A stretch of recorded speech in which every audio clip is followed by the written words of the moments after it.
हिंदुस्तानियों का फिर चौड़ा हुआ सीना, अमेरिका ने की भर भर कर तारीफ। मोदी की विदेश नीति को बताया सबसे बेहतर, शांति का बताया बड़ा दूत। बाइडेन को केवल मोदी पर भरोसा, जंग खत्म कराने का केवल भारत में मादा। दोस्तों, रूस और यूक्रेन का जंग जारी है। न जाने कितने लोग इस जंग की अग्नि में अब तक स्वाहा हो चुके हैं और अभी ना जाने कितने लोगों की जंग बलि लेगा। दोस्तों, इस जंग को खत्म कराने की सैकड़ों कोशिशें हो चुकी हैं, लेकिन आज तक कोई भी देश इसे खत्म नहीं करवा पाया है, जिसके बाद सबकी निगाहें केवल भारत पर टिकी हैं। सुपर पावर अमेरिका को भी यही लगता है कि मोदी रूस और यूक्रेन की जंग को खत्म करवा सकते हैं, इसलिए उसने इसकी बाकायदा मुनादी करा दी है। दोस्तों, अमेरिका के इस बयान से हमारे दुश्मन चीन और पाकिस्तान जल भुन गए हैं। खासकर चीन तो जलकर राख हुआ जा रहा है। उसे लग रहा है कि युद्ध की समाप्ति के लिए वो भी कह रहा है, लेकिन केवल भारत की ही धुन क्यों दुनिया गा रही है, क्यों उस पर भरोसा जता रही है। दोस्तों, चीन को शायद ये मालूम नहीं कि उसकी गिनती दुनिया के धूर्त राष्ट्रों में होती है। ऐसा राष्ट्र जो जुबान से कुछ बोलता है और दिल में कुछ और रखता है। दोस्तों, हालांकि पाकिस्तान इस रेस में कहीं शामिल भी नहीं है, फिर भी भारत के बढ़ते कदम से उसे खासी तकलीफ हो रही है। उसे लग रहा है कि एक तरफ वो कंगाली और भूखमरी की मार से रसातल में जा रहा है, वहीं दूसरी तरफ भारत लगातार आसमान की ऊंचाइयों को छू रहा है। दोस्तों, भारत का दुनिया में आज जो मान सम्मान हो रहा है वो मोदी की देन है, नहीं तो भारत की इतनी पूछ पहले कभी नहीं होती थी। मोदी की विदेश नीति के चलते ही आज दुनिया के वो देश भारत के साथ खड़े हैं जिनसे भारत का कुछ खास नाता नहीं होता था। मोदी की नीति के चलते ही आज अमेरिका और रूस दोनों भारत के साथ खड़े हैं, जबकि दोनों धुर विरोधी हैं। लेकिन रूस जहां भारत का पुराना सहयोगी है, वहीं मोदी ने अमेरिका को भी अपने साथ लाकर खड़ा कर लिया है, जिससे चीन की हवा टाइट हो गई है। सीमा पर वो कुछ करने से पहले ये सोचकर घबरा जा रहा है कि उसे केवल भारत से नहीं, अमेरिका से भी पंगा लेना पड़ सकता है। दोस्तों, इसमें दो राय नहीं कि जब से मोदी ने सत्ता संभाली है, विदेश नीति को लेकर उन्होंने खास काम किया है। वो हर उस देश की यात्रा पर गए जिससे भारत के संबंध मधुर नहीं थे, लेकिन मोदी से मुलाकात के बाद इन देशों के साथ संबंधों की ऐसी मिठास खुली जिसको देखकर आज हमारे दुश्मन भी दंग हैं। मोदी की यही कूटनीति जिनपिंग को जीने नहीं दे रही है, उसका सुख चैन छीने ले रही है। कुल मिलाकर कहा जाए तो मोदी की विदेश नीति आज हमारे देश का मान बढ़ा रही है। दोस्तों, यहाँ सवाल ये उठता है कि आखिर मोदी ने अपनी विदेश नीति में कौन सा रंग मिलाया है जो दुनिया के ज्यादातर देशों पर इसका रंग चढ़ गया है। कौन सी घुट्टी दुनिया के देशों को पिलाई जो आज हर तरफ भारत के जयकारे लग रहे हैं। आखिर हमारी पूर्ववर्ती सरकारें इस दिशा में कोई कदम क्यों नहीं बढ़ा सकी। दोस्तों, इन सारे सवालों के जवाब हम आपको इस रिपोर्ट में देंगे। भारतीय विदेश नीति का स्वर्णिम दौर, विश्व पटल पर भारत का बढ़ता वर्चस्व। दोस्तों, आज रूस यूक्रेन युद्ध में भारत से अमेरिका समेत दुनिया के सभी देश बड़ी उम्मीदें कर रहे हैं। उसे युद्ध समाप्ति का बड़ा मसीहा बता रहे हैं, उससे वो करने को कह रहे हैं जो उनसे नहीं हो पा रहा है। यानी जिस काम में दुनिया के सारे देश फेल हो जा रहे हैं, वो काम अब भारत से करने की उम्मीद जताई जा रही है। दोस्तों, इसी से आप भारत के बढ़ते कदम का अनुमान लगा सकते हैं, जिसके बारे में हम आपको आगे बताएंगे। लेकिन उससे पहले बता दें कि भारत की ऐसी दशा 2014 से पहले नहीं थी। एक लंबी इस्लामी ब्रिटिश परतंत्रता के बाद देश जब स्वतंत्र हुआ तो दुनिया ने इसके विफल होने की भविष्यवाणी की थी। भारत ने अपनी मेहनत और संघर्ष के बल पर एक ऐसा मुकाम हासिल किया कि संयुक्त राष्ट्र सुरक्षा परिषद का स्थायी सदस्य न होते हुए भी आज विश्व के अधिकांश स्थायी और अस्थायी सदस्य भारत के विचारों या पक्ष को जानने के लिए ललायत रहते हैं।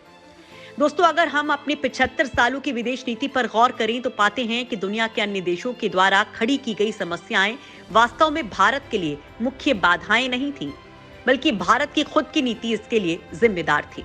इसी कारण भारत अपने महत्व के साथ विश्व मंच पर नहीं आ पा रहा था। लेकिन मोदी ने इसे बदला और वो भारत को वो पहचान दिलाई जिसका वो हकदार था।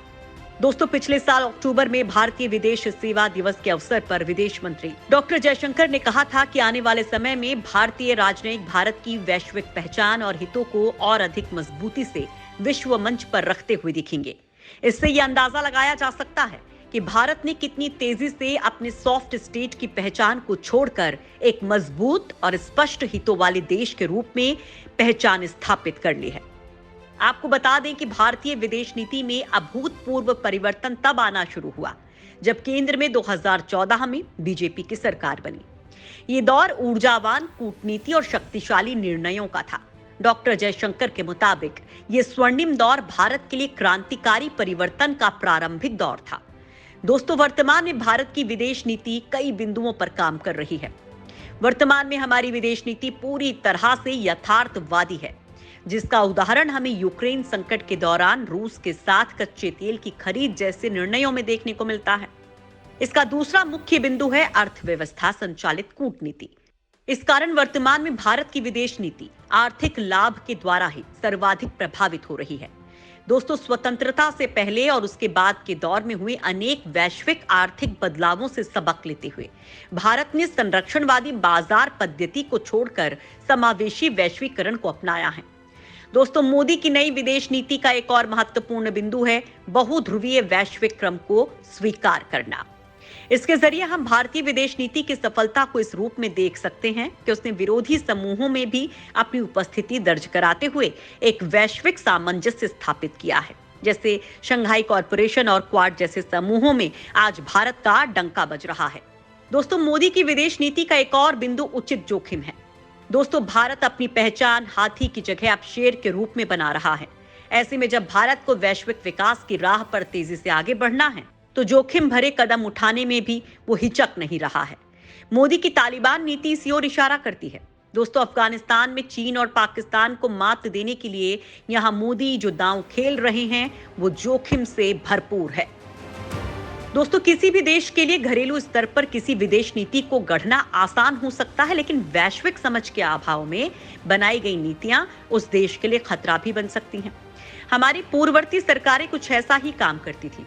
मसलन साल 1947 में कश्मीर के मुद्दे को संयुक्त राष्ट्र में ले जाना हो, शीत युद्ध के दौरान चीन और रूस के बीच की दूरियों को सही समय पर भांपने में गलती करना हो, अक्साई चिन और अरुणाचल के मुद्दे पर चीन के इरादों को नहीं समझ पाना हो, अमेरिका और चीन के लिए पाकिस्तान की जरूरत को गंभीरता से नहीं लेना हो, ये सब भारतीय विदेश नीति की कमियों को दर्शाता है।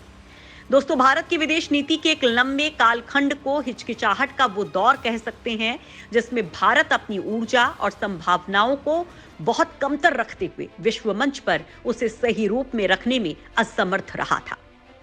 ऐसी गलतियों के कारण ही आजादी के बाद वैश्विक पटल पर भारत के साथ एक पक्षपाती और अवास्तविक रवैया कायम रहा। लेकिन साल 2014 के बाद से इस परिस्थिति में व्यापक परिवर्तन दिख रहा है।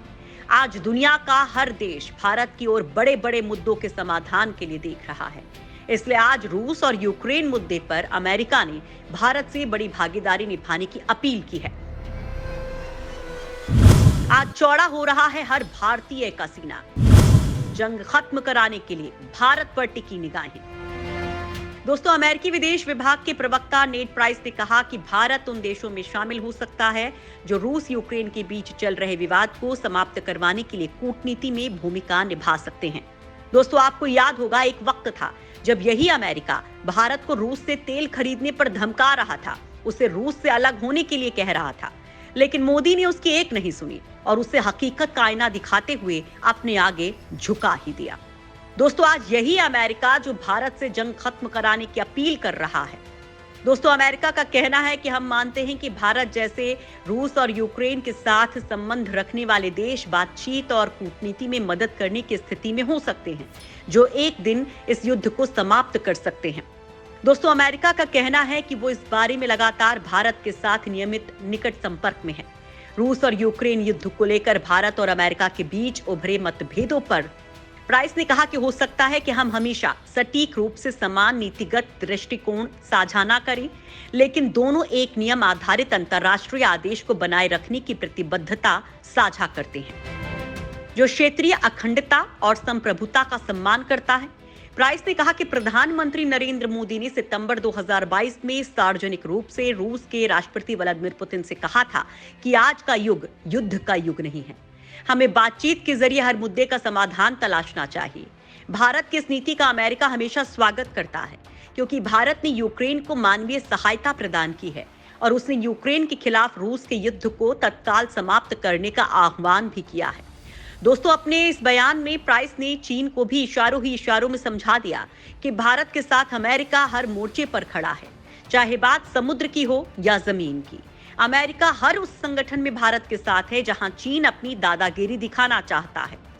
दोस्तों, अमेरिका में आज ये बदलाव मोदी की विदेश नीति की ही देन है। नहीं तो एक वक्त भारत के साथ अमेरिका के क्या संबंध थे, ये दुनिया में जग जाहिर था। लिहाजा मोदी की विदेश नीति के लिए उन्हें एक सलामी तो बनती ही है।